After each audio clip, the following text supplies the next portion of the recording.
So this session is a live in a box case with a long diffuse disease PCIs as our main topic.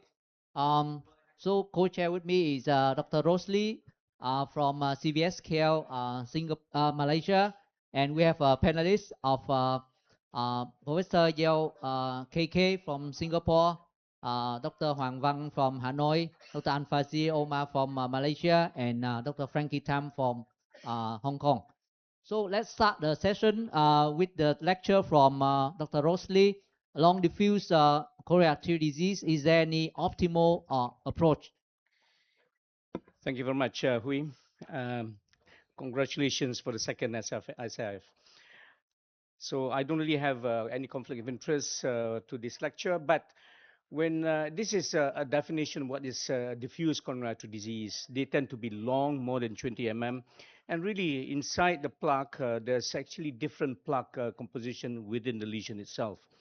What are the things that comes to my mind when I have a patient with diffuse coronary artery disease?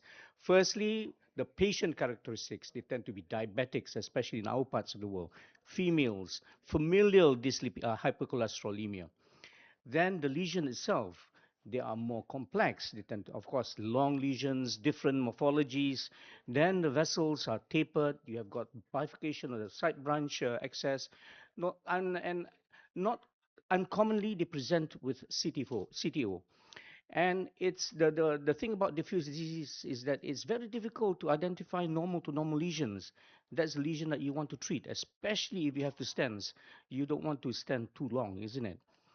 Then obviously the treatment challenges, the procedure is going to take longer, more devices, more costly, and quite often you may even have to stents, and the stents are long, and the stents are sometimes you have to overlap stents. And obviously they come with a poor outcome. So diffuse disease is not is still a challenge in terms of treating. Now, the stent itself, and this is an era of still era of stents. Hopefully, it will change in the future. The longer the stents, the higher the risk of complications or outcome. And this is just not with stent thrombosis. It is also with regards to MACE and all the drug-eluting stents are in the market. The longer it gives the same results, which is the longer the stents, they are not very good. Also, the fact that you also have stents which are overlapping. Overlapping stents are not a good idea if you can avoid it, because here you have, if you have a single DS, they do the best, but if you have multiple stents, if they overlap, then the outcome is poorer than if you have multiple stents and there is no overlapping. So, just a case in point that years ago when Cypher came out, a month or two, 1.5 months after it came out, we were very excited. We were actually doing much, much more. And this is a patient had 2 long Cypher stents, did fairly well over 6 years. But then she came back, and this is a long in-stent restenosis that in the end we treated with a drug-eluting balloon, and she lasted for more than 7 years. But still, the problem about long stents in diffuse disease. So what is required for optimal treatment strategy? If you look at what is ideal, and sometimes I think we should try to do what is ideal as much as possible and work towards it. Obviously, imaging is key, and this is data for long stents, and this was published about a decade ago, that IVUS guided is much better than angiographic guided PCI. And it's not just that. If you use IVUS, you have to try to ensure you get good results.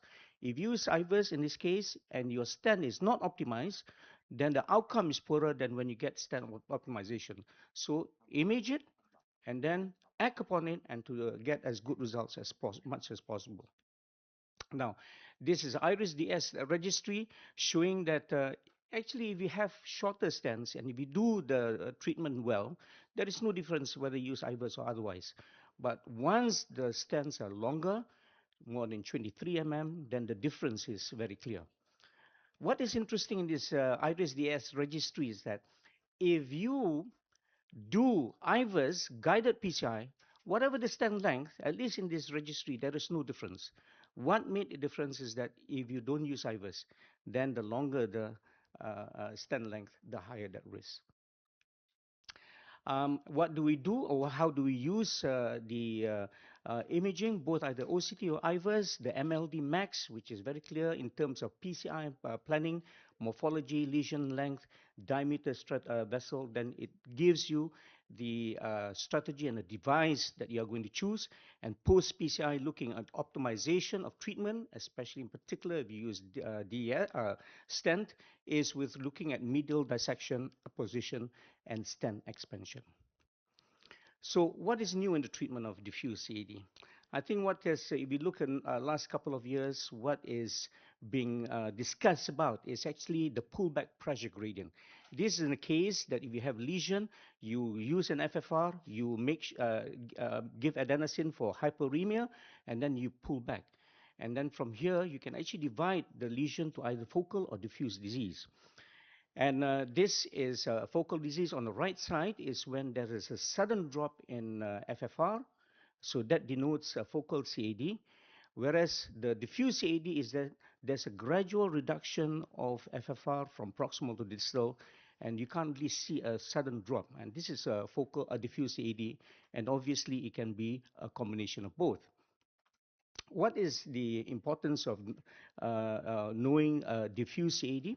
Once again, I did allude to before, is that focal CAD, they tend to have more calcified plaque. And this was a presentation just recently showing that if you have diffuse disease, they tend to have more calcified plaque as compared to focal lesion. And as you know, calcified lesions are more difficult to treat. And knowing whether it's diffuse or focal also gives you an idea about the outcome of treatment. So in this case, diffuse disease has much higher chance of a person having residual ischemia as compared to focal CAD. And not just that, the outcome is also different. MACE outcome, the death and MI, and also the risk of target vessel revascularization is much higher with diffuse CAD as compared to focal CAD. Therefore, this paper was actually suggested an algorithm on how we're going to we should be treating these patients based on imaging and physiology. So you can actually have from there either focal or diffuse. If you have focal, then you treat it the same way. And if it's more diffuse, depending on syntax score, if it's low syntax score, then you can still do so-called careful PCI, or if the syntax score is high, then you should even consider cabbage. But you and I, we have these issues about diffuse disease sending for cabbage because the lesions tend to be more diffuse and small, and you'll be wondering what will be the outcome of cabbage in this group of patients. And obviously, it's true, the outcome is going to be poorer than with good targets, isn't it? So DCB base, I think this is something, a flavor that will continue to grow, I believe, and it would appear that it's suitable for patients with diffuse disease because here you want to try to avoid long and overlapping stents. So that's something that is going to come up, and I think in Asia and these parts of the world, the use of DCB is really growing. Now, I just want to share with you briefly two cases of how we treated this. This is a number of years ago, a patient with chronic stable angina, CTO of the LED, and a large diagonal which has severe stenosis.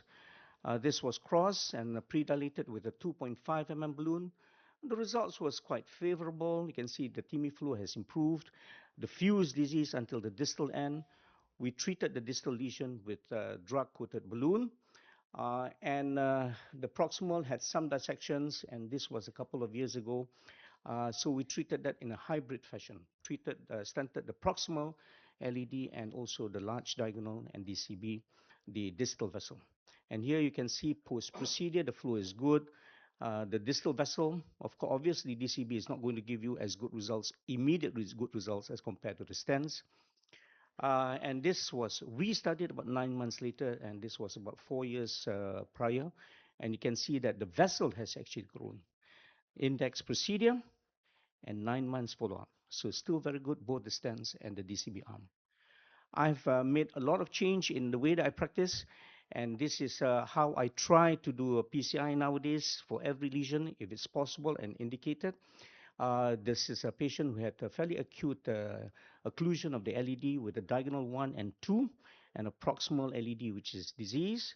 So we cross this, pre-dilated. Results are Still not very optimum because we were thinking of DCB, and we prepared the vessel much better with a cutting balloon. And there you can see on the right side the results.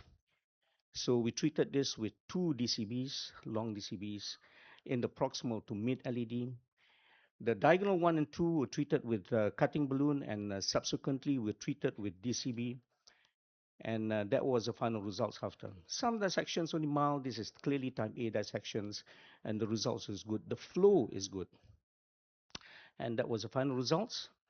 We brought the patient back for restudy at 16 months, and there you can see the results. The vessel has actually grown. There's some stenosis in the proximal LED, but that was not significant. And that's the post-index procedure, and 16 months, and he's been well.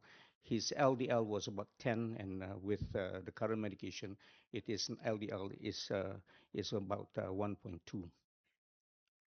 So I think what is required for the treatment of diffuse CAD, obviously further refinement and treatment strategies are still ongoing.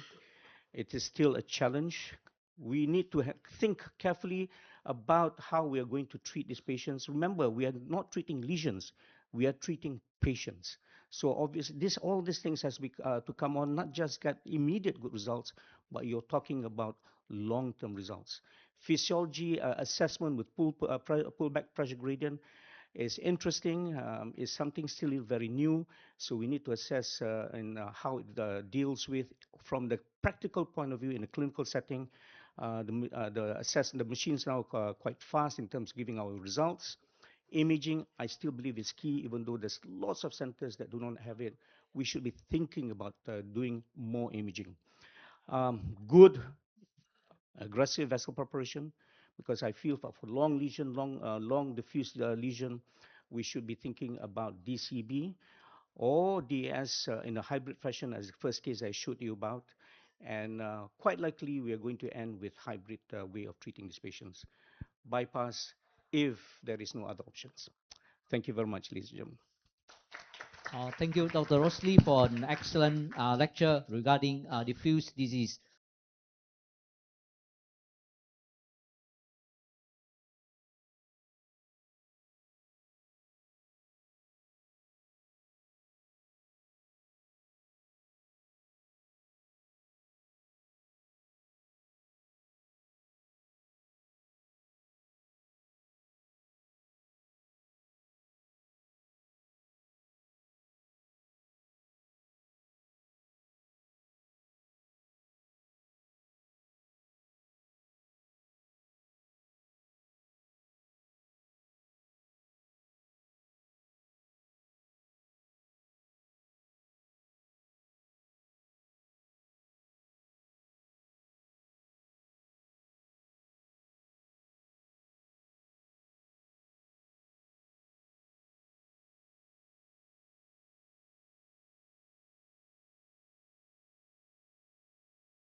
So before we moving forward with the case from But My Hospital Vietnam Heart Institute, I just want to hear the comments from maybe two different countries for this topic. Professor Yeo, can you start first? Yeah, I think thanks very much, Hui. I think Rosley's talk encompasses many of the ideas that we have. Increasingly, our practice has included the use of drug-coated balloons. When I first started out, I would have a lot more occasions of full metal jackets. Now, I think with the modern drug-coated balloons and the data that's come out, I think is fairly reassuring that we can get away without aiming for angiographic perfection. So I really like Lord Rosley's talk. His illustrations are great, and we pretty much practice in a similar style. Thank you. Dr. Frankie Tam, any difference in approaching patients in Hong Kong with diffuse disease? Yeah, I think we are quite similar, right? So diffuse disease is actually a challenge for PCI. In the past, we have to put 2O stands, very long stand from the whole LAD or whole RC down to the PDA. But now I think the DCB has actually changed our practice. So nowadays, many times we may adopt a hybrid approach, right? Proximal, we put a stand, and then mid to distal, then we put a DCB. I think it is quite well adopted in this part of the world. But I think in the coming future, we need to have a more, more wide accepted criteria on when we can put a DCB, when we cannot. Especially, we need more studies data so that this approach can generalize to not Southeast Asia, even to the US, to the Europe, so that we can have a more concrete idea or more clearer, right, for the operators to decide whether we can put a DCB or we put a stent. Thank you, Frankie. So now I think we are time to start the case. We see how Vietnam Heart Institute, but my hospital team treat their patients with long diffuse disease. So I introduce Dr. Ngọc from but my hospital to present the case. Dr. Ngọc, please. Thank you, Chairperson and the panelists.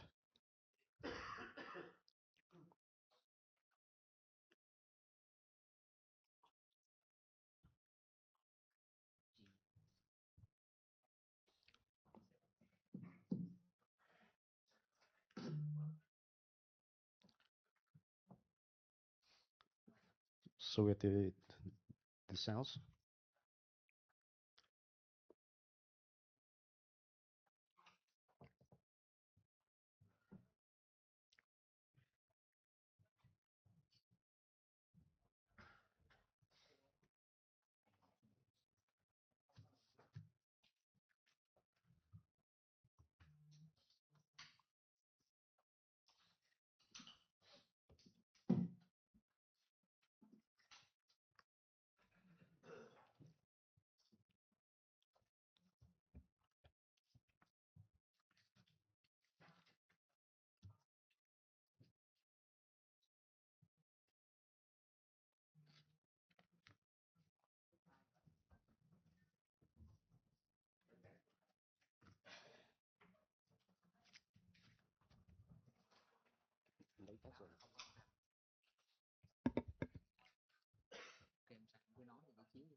So this is some of the image from the Heart Institute in Beckman Hospital, which is located in the north Dear of Mr. Vietnam. Chairman, colleagues attending the SIP conference, today I very honored for us to perform the PCI live case from Vietnam Heart Institute by Hospital.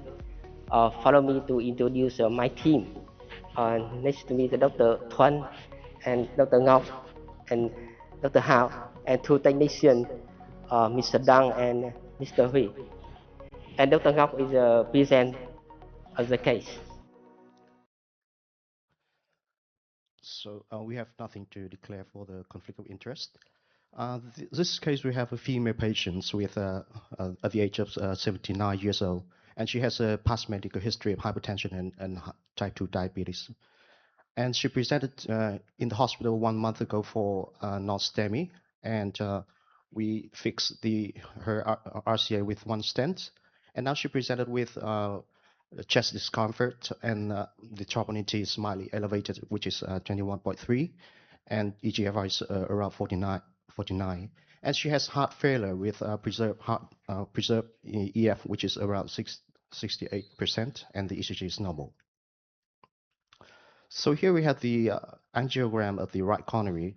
We have the fix at the mid RCA with the one stent GS 1 month ago. And as you can see that we have quite long diffuse lesion of the distal part of the RCA, which we haven't touched yet. And for this current hospitalization, our target lesion is the LAD and also the left main. So we have the angiogram from the spider view. We have the calcification, which is right at the proximal, and the ostium of the LAD, which propagates to the proximal of the LAD. And also there is a angulated cirques and very severe diffuse disease. And for the for the and for the next view, you can see that the calcification runs along from the left main to the LAD.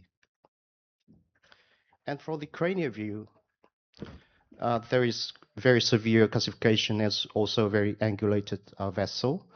And we have very tight lesion at the mid part of the LAD, and also very severe disease at the distal part, and provide quite a large territorial myocardium.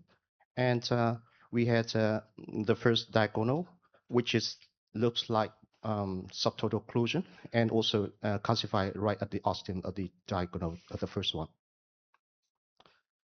So here we have angulated diffuse disease, severe calcified from the left main to the LAD.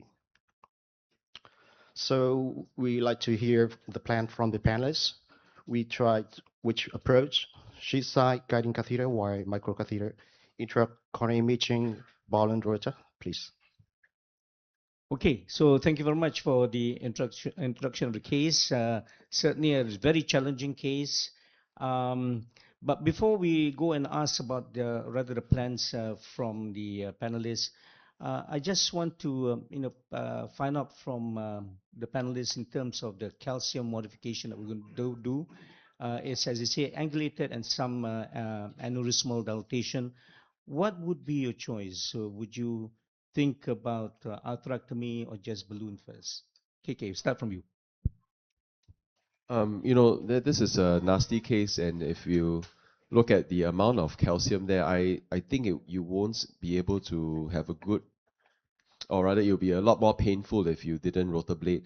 But that angulation in the LED is a bit scary, and I might want to test with a small balloon to see how bad it is first. The LED, I'm more worried about perforation than other vessels, surprisingly, because for some reason those angles are very prone to perforating. So if a balloon works, or a sort of IVL therapy works, then maybe we can avoid it. But sometimes you can't even get an IVL through that kind of stuff. Although some of the more modern IVLs, are trying to tell us they are made of, they're as good as sliced bread. We'll go through everything, but we'll see. Yeah, I think very tough case. I think times like this, we are very grateful to have a lot of new devices on board as well, like IVL, we have lytics, we have Rota, OAS. I think like what Dr. Rosley said, I think the main thing is you treat the patient. She's 79 years old. So ideally, number one, you don't want to have too many stents because she might not be able to take long-term DAPT. So probably a hybrid procedure. With regards to the calcium modifications, I do agree with KK as well. Because of the angulation, I would try to test with the balloons first and see how it goes. But if not, then most likely it'll be a rotational atherectomy, but be very careful when you burn, probably a smaller size as well. Just be careful about the angulations. Yes, it's a very difficult lesion. It's a long lesion and very heavy cancer lesion. Very heavy. So this strategy patient, I think, if it's not suitable for Jota patient because it's very angle, it's very difficult. So for me, I agree with two experts. First, maybe it's a PNF with a small balloon first. After that, maybe we use other special balloon, other cutting balloon or IVL. Then I think it may be cheaper. I think Yeah. definitely imaging is key, isn't it? So Frankie, OCT or IVUS, Well, at which point and that you decide. yeah, personally, I usually like OCT for calcified lesion, but in this case, it's tight lesion, angulated. I think it's quite difficult to get OCT down. Even the OCT down, the contrast may not flow through. So in this case, probably I will try IFUS. Left main stent, do you think we should stand into left main? Well, I think it depends on the imaging. Yeah. So IVUS to look at the plaque distribution, wire bias, everything before we embark on our atherectomy or decide our stenting or DCP strategy. But angiographically, it looks as if the distal left main stem is. Yeah, I agree. I agree. Quick.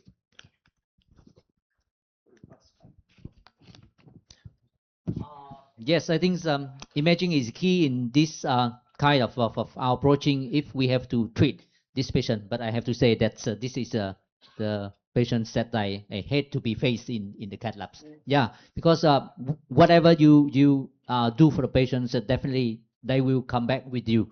So I agree with Frankie that maybe sometimes it's not easy to bring the OCT catheter down. So IVUS can be yes, I think it's more flexible in this case, and then depends on what we find in IVUS finding. Then I'm not sure if we can find what we call a healthy zone for implanting the stent. So, but at least I think a balloon first, maybe a small balloon. Try to get the IVUS down, and then see what else we can do. Bigger balloon. If we can bring down an IVL balloon, then it's good. Otherwise, Rotac would be our choice. Yes. One of the things when I see a patient is that, and a complex lesion is how well they tolerate the procedure. So there are two things that that usually runs through my mind. If let's say they've got poor LV function, and secondly, if they're elderly, somehow they're very sensitive, especially when you come to complex lesion. If you have to deal with left means, these are patients you got to be very more vigilant than others. Obviously, if they have got other comorbidities, it is also important. But you just have to be extra careful when you're doing these cases. Looking up, perhaps you can continue. So, our plan we choose the seven French assess, but we upgrade the side of the cheese, which is assessed by the radial approach, and the guiding catheter we use the EBU 3.5, and the workhorse to start with is run through. We have micro support if needed, and yes, we agree. We tried first with the IVUS, and actually we don't have OCT in our cath lab, and we have standby for rota. This is what we have done.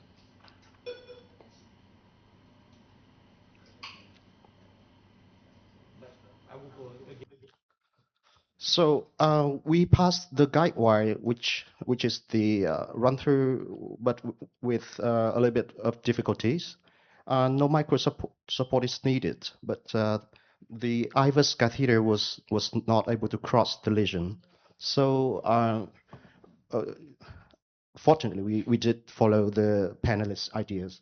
We chose the small balloon, which was 1.25 by 15, but we have used two balloon because the first one is rupture, and the second one, and we upgrade the size of the balloon to 20 by 20. The first attempt, which was not well expanded, but the second one, we see that the balloon, the 2.0 by 20 is fully expanded, which was clamped up to 24 atmosphere. So I can see that in this case, the seven French guy was used, but I can see from the ASAN group that's mainly when they touch the left main, the eight French guiding will be the choice. So any of you have an idea that eight give any more benefit than seven in left main interventions? Not really. I think because especially on radial, we tend to use 7, and very rarely that I use an 8 for radials.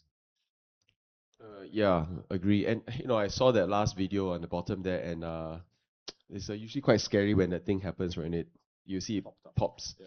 So I hope the patient is okay. Okay. Yep. And this is the IVUS. We estimate the distal diameter is around 330, and the proximal and the mean reference diameter is around 3.5 millimeters. And we had mixed blood and the calcification which runs along from the mid part to the proximal of the LAD, and we have very severe calcification, which is the calcium arch is from 20 to 270 degrees, and some of the point is like wrap around like 360 degrees.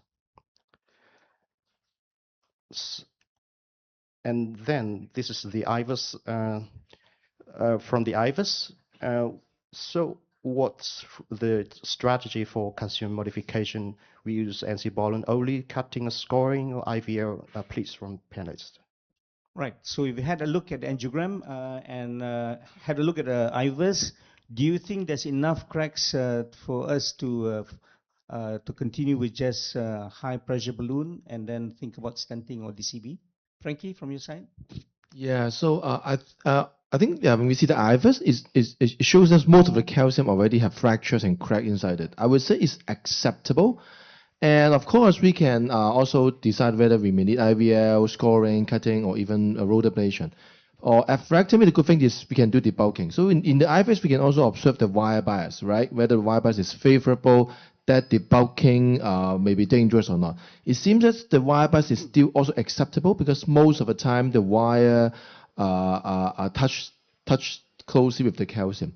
So I would say that it depends, right? If the patient is elderly, frail, probably I would just go on to a balloon-based strategy, right? Scoring and then putting a stent. If patient is young, fit, probably if we want to achieve better, then we may need an atherectomy to do more debulking before we put in a stent. So I think, Frankie, you mentioned about maybe higher risk of doing a rotablation debugging for these patients, especially in patients with old age and with frailty. So if you goes on a balloon-based strategy, then your next balloon will be a cutting balloon or any kind of other balloons that you suggest. So in this case, I think see whether cost is an issue. If cost is not an issue, probably I will choose IVL. If cost is an issue, then I will choose a scoring balloon. And then the new balloon from Alexia, the Litix, is it any I didn't have any experience of that. Maybe Dr. Rosley, you can share with us your experience of the Litix. Yeah. Okay, I think we will continue to see the case afterwards. But your thoughts, Fuzzy? What do you think? Enough? But cutting balloon, I'm a bit concerned because of the aneurysm. So Yeah, I think that this calcification IVUS is very heavy and maybe 360 degree, and about both superficial and deep calcification. If the first choice, if the IVL is, I think it's number one. And if we don't have IVL, we can use cutting balloon and scoring balloon and very high pressure balloon. I think after the RP preparation, after we put stents, I think that. Yeah. yeah. I think looking at the IVUS, I think the minimum will be an NC balloon because you can see there's some minimal cracks, but the expansion is still very poor. So if you put in a stent, the stent might be very difficult to be well expanded. So I think the minimum is an NC balloon, but I think if the cost not an issue and we have the devices, I will either opt for either IVL or even the new Litix balloon. I mean, I have minimal experience. I think Rosalie and Shelvam and others have got more experience in it, but I would definitely try and modify the plug a bit more better so that we have better expansion when we implant a stent. I think the importance over here is that we are trying to optimize the calcium modification in a more probably safe and hopefully in a more predictable manner. I think that's the most important thing because sometimes with the non-compliant balloon and so on, you have difficulty in terms of controlling this. So I think Yes. And as the IVUS show, we have some of the calcification crack, but yeah, the lumen area is not what we wish for. So our plan actually is this is the Boolean-based strategy. So we chose the lithic, which is the low-profile metallic hemisphere, uh, and uniformly distributed, and uh, the hemisphere runs along the way of the Boolean body. And you can see that we have like this is a kind of short Boolean, and based on the IVUS, we have digital reference is 3.0, so we chose the 30 by 14 Boolean from the lithics.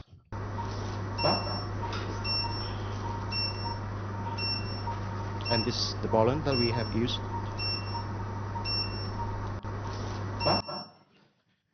And we use just one Boolean, which is 30 by 14, and we applied from the mid part of the LED to the proximal. And the key the key thing is that we go low and slow. So we inflate to start with just 2 atmosphere, and every 5 to 10 seconds we goes up to every 2 atmosphere, and for the mid part we goes up like 2, 4, 6, 8, 10, and 12 atmosphere, which is the rated burst pressure. And for the proximal, from the right side, from the right video, although the diameter for the proximal is estimated around 3.5 millimeters, and we've inflate the 30 by 14 balloon, which is a 20, and we have a small test to see if the balloon is big enough, or we can goes up a little bit higher, and we did a stand boost to check for the balloon expansion. So Dr. Ngọc, because this lithic balloons is considered new in Vietnam, Yeah. so any recommendations from your team that do we need any special preparations for balloon before advancing into the regions? Yeah. So based on this case, is still uh, a balloon-based strategy. So we had to use like the small balloon first to check for the passage of the balloon throughout the vessel body, and sometimes we have to use the non-compliant balloon to make it more easy to get through down to the downstream. And the size of the balloon, we have to choose like 1 to 1 to the vessel of the diameter, and we just go from very low pressure and keep for minimum like 5 to 10 seconds, or even more like 15 seconds for. And one of the things is that you have to use uh, multiple attempts, like 8 to 10 attempts for eccentric um, or maybe calcium nodules for more sophisticated. And after we use the lithics balloon, we check the flow of the LED. We see that there is also the vessel is open up, but we can see that some dissection of the mid to the proximal of the LED. So Dr. Frankie Tam, are you happy with the balloon dilatations? Yeah, I think for the mid to distal, it looks okay to me. But if uh, but for the distal left wing and the osteo-AD, I'm not sure it is good enough or not. So I think we need imaging, such as IVUS, to look at the area cracks to visualize the distal left wing.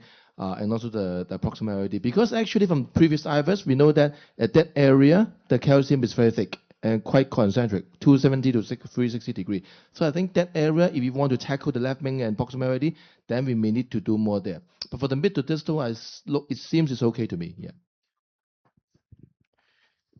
Yes. So this is the IVUS for the post lithic swallow. We have 8 attempts, and the pressure is 20 12 or more atmosphere. And so based on the IVUS findings, you see that the number of reverberation is like 2 or 3 degrees. So is this classified currently IVUS adequate for stenting, or we need more lithics more, or any other modified devices needed? Dr. Yeo?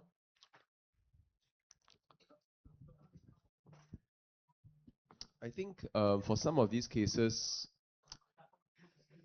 to be honest, I think this looks adequate.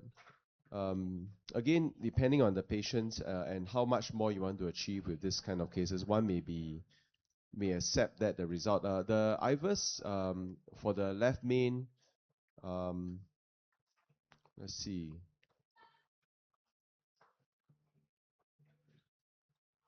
I didn't catch all of it, but what was This, the MLA and ostium of the circ and the distal left main? yeah, it is. We are reaching for the What is recommended is after a lithics balloon, you should go back in with a non-compliant balloon to ensure that you get the best calcium modification. So in this case, the left main stem was, it looks quite good. Left main stem was 3.5 at least, then you should go in and open up with a 3.5. It's the same when after you do rotablator OS. So go in and get better results before you implant the stem. Yeah, and then we proceed with the stenting. So one question here, before you implanting the stent, any of you will put a down wire to a circumflex? So Fazir? I mean, if you're going to embark on the left main, of course, you need to have the wire to the circumflex. You probably need to dilate the proximal circumflex as well. Probably I will DCB the prox circumflex. So I will treat the LAD up to the prox LAD, then I will go to the circumflex, pull bar the circumflex, maybe DCB that, and then just a short proximal DCB, and then complete with the left main to LAD if that is required. But I would dilate a bit more of the left main if I'm going to do that as well. Yes, we fix the mid and the proximal LAD with two stent. The mid is 3.5 by 32 millimeters, and the proximal is 40 by 28 millimeters.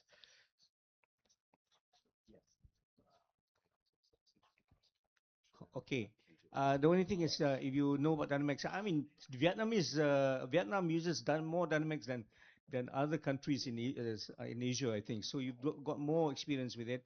Obviously, the links are only bonded by the polymer, and once the polymer is absorbed, then it releases it and allows you to have this flexibility.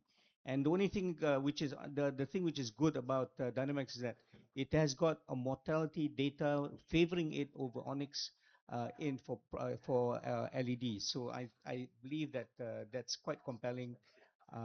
But for others like left mains and so something that needs we probably need to have a bit more data with that. So initially, we evaluate on the angiogram that the circ is very diffuse disease, and also the RCA is quite dominant, and the angle of the circ and the LAD is quite angulated, which is nearly 90 degrees.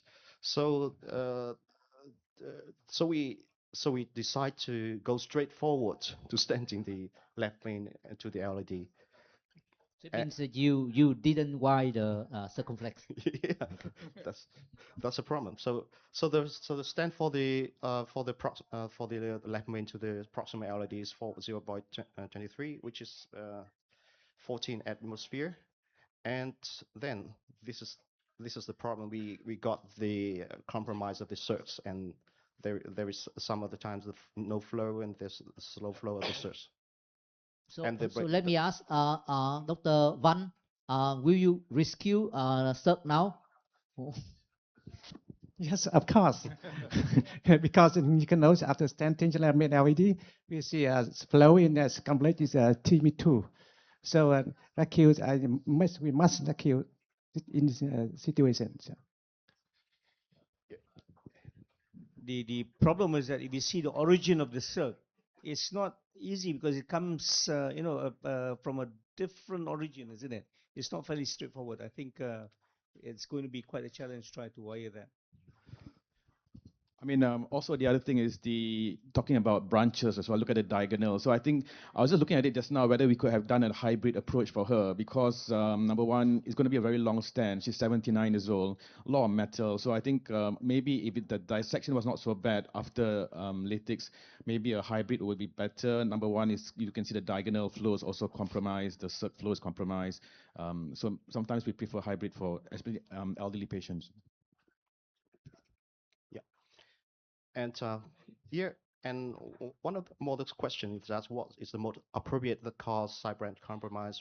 Which do you think is plug shift, kernel shift, and from if we can restart from the beginning, we do have like two-stand strategy or just gel balloon or like DCB for the circs.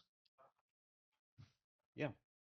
Fazil, you. Yeah, I mean, as I mentioned earlier, I think I've always preferred DCB for the osteo circumflex because stenting is never a good option for osteo if you can avoid it, if it's not too dominant. So definitely wire, I would still balloon it and probably some form of DCB modification if I were to do it again. Yeah. You know, I think that this case illustrates that sometimes the best laid plans don't go as planned. The value of the discussion is that you have more than one way to skin a cat. There's more than one way of doing something. And although you have a statistically superior result with A versus B, it doesn't mean that B is always bad. It just means that you're more likely to get a good result with A if you choose A all the time. But you know, in interventional cardiology, nothing is the same all the time. So having an awareness of the literature helps. But I just want to say that it's easy to is sometimes not so straightforward, and I accept that we sometimes have to choose and then adjust accordingly. In this case, well, whether it's plug shift or carina shift, I will go after it. And then even though one would say that the circumflex may segment a large amount of territory, I might just try to balloon and see what happens. So bearing in mind that this is a very calcified area and that trying to do something complex may not be so easy. So I would just wire and balloon and see what happens. So Frankie, from point of view, plug or cranial shift? Yeah, I think both can happen. It depends on where the plug distributed. But most of the time, it's likely to be Carolina shift. And that is a big soft plug proximal to the bifurcation opening, then it's likely to be plug shift. So most of the time, Carolina, but both can happen. Yes. And yeah, the patient's blood pressure drops down like 5 to 10 minutes, and we have some difficulty with assessing the side branch. We used the Warhorse Y, which was the run through, and then the Cyan Blue will fail. So we have the Sasuke support, which is the dual micro catheter, and the attempt was success with the guy first, and we pre-dilate a little bit with the 2.5 by 20 millimeters normal balloon, and later we achieve the flow of the circs. And yes, we did DCB, which is 2.75 by 20 for the circs, and then we did the KBT for both of the LD and the circ, and we did the pot by the 4.50 balloon. And as you can see on the imaging, we achieve both flow from the circs and the left main to the LED. And after we achieve the flow of the circs, the patient is getting more stable and the blood pressure getting up. And of course, with Lythix balloon, we post-dilate with the NC balloon for the mid and proximal of the LED because the patient is quite stable now. And we achieve good flow, and the IVUS shows as below. So the post-implant minimum lumen diameter 3.5 millimeters, and the residual stenosis is minimal. And final plan expansion, we think that the stent expansion result is achieved. Yes. Right. I think the staining in the circ, at least that's type C dissection. But in the end, the flow is still very good. You waited for a while before taking the final images. So what is important is still the flow. Otherwise, if you're going to stent it, it's going to be really more complex, and the dissection was, looking at it, was due to wire, um, went suboptimal during wiring. Yeah, we waited for 10 minutes, and we have the second angiogram, and and we saw that the flow is still there. So we decided to stop the procedure. Yeah. Maybe Frankie, any kind of dissections after like this you can accept, or you want to go ahead and then treat in very aggressively? Yeah, so most of the time, classical teaching is type C or above, right? So as Dr. Ross has mentioned, this is type C. So if usually I will handle this, but taking consideration this case, complex, elderly, calcified, circumflex, so sometimes we have to balance the risk and benefit. And of course, flow is still the most important thing, right? So if the flow is okay, we wait for a while, everything's okay, we may have to accept this. I just want to say that this is a very well, executed case in a very complex patient with a horrible anatomy. Most of us would not want to do this in a live case at all because so many things can go wrong. And but I think you have demonstrated very nicely some of the challenges and the use of novel technology with the lytics balloon, which has a very novel mechanism of action and clearly efficacious in this case. And I think that's the value of such live cases, because we get to see real life examples of challenging cases and how you deal with the complications. I agree with what the team has done. I wouldn't have gone after that circ. Is dissected, yeah, it looks ugly, sure, but patient is alive, that's most important. You want the patient to go home to the family. So I think a very difficult case that you have nicely illustrated your strategy and how you dealt with the challenging aspects of it. So congratulations. So we're happy the patient was discharged 5 days after uneventfully. So our case message: the challenging along the PCI procedure with multivessel disease, diffuse calcified lesion, and bifurcation left main and side branch unprotected. And lesion should be well prepared with IVUS guided, and lithics should be considered. Be simple, provisional, but also be well prepared for complex. Thank you for kind attention from PCI Lai Kai from Vietnam Heart Institute by my hospital. See you next year in the SIP 2026.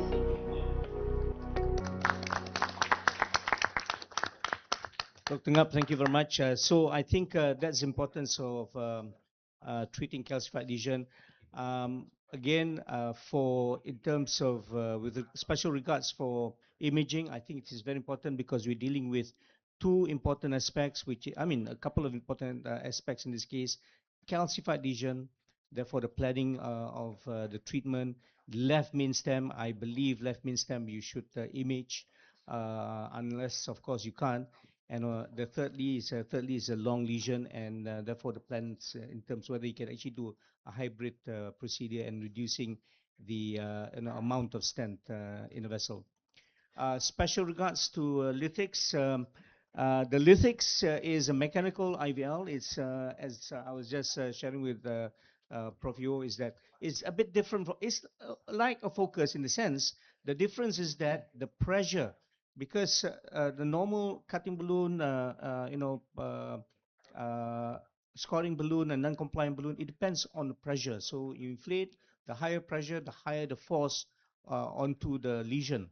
But in this case, because of microspheres and it has got small contact, when you have small contact, you are able to amplify the force. So in this case, 5 atmospheres is equivalent to 60, 12 atmospheres is equivalent to 80. So the amount of pressure or that you are able to exert is much higher than when compared to the focal stress balloon. So it's different in that sense.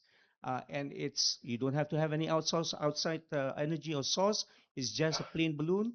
It is not as trackable as a normal semi-compliant balloon, but it is good enough, and it's been shown again and again.